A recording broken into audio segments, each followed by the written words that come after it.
Salman F রহমানের ছেলে শায়ানের লন্ডনের দুটি সম্পত্তি জব্দ করার আদেশ দিয়েছে যুক্তরাজ্যের ন্যাশনাল ক্রাইম এজেন্সি। পরের তালিকায় আছে আওয়ামী লীগের রাঘব বোয়ালদের আরও অনেকেই।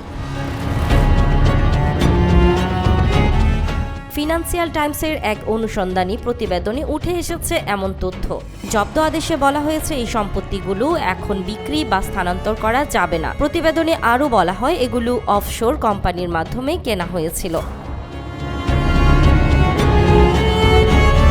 জব্দকৃত সম্পত্তির মধ্যে একটি হল লন্ডনের অভিজাত এলাকা গ্রসভেনর স্কয়ারের একটি বিলাসবহুল অ্যাপার্টমেন্ট, যা 2010 সালে 6.5 মিলিয়ন পাউন্ডে কেনা হয়। অপরটি উত্তর লন্ডনের গ্রেসাম গার্ডেন্সের একটি বাড়ি, যা 2011 সালে 1.2 মিলিয়ন পাউন্ডে কেনা হয়।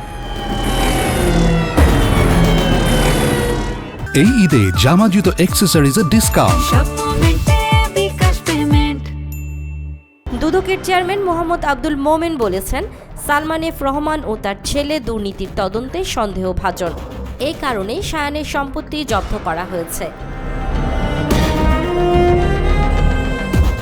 শায়ানের যুক্তরাজ্যের আইনজীবীর মতে, শায়ান অস্বীকার করেছেন যে তিনি কোনো বেআইনি কর্মকাণ্ডের সঙ্গে জড়িত ছিলেন না। যুক্তরাজ্যে যদি কোনো তদন্ত হয় তিনি তাতে পূর্ণ সহযোগিতা করার কথাও জানান। যুক্তরাজ্যের ইলেকটোরাল রোলের তথ্য অনুযায়ী গ্রেসাম গার্ডেন্সের ওই বাড়িটিতে কখনো কখনো থাকতেন শেখ রেহানা।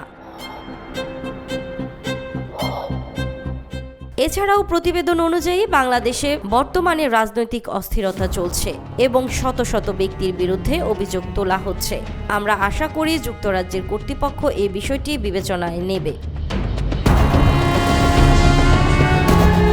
এই ঘটনা বাংলাদেশের রাজনৈতিক এবং অর্থনৈতিক পরিস্থিতির সঙ্গে সরাসরি সম্পর্কিত, যা আন্তর্জাতিক মহলের দৃষ্টি আকর্ষণ করেছে।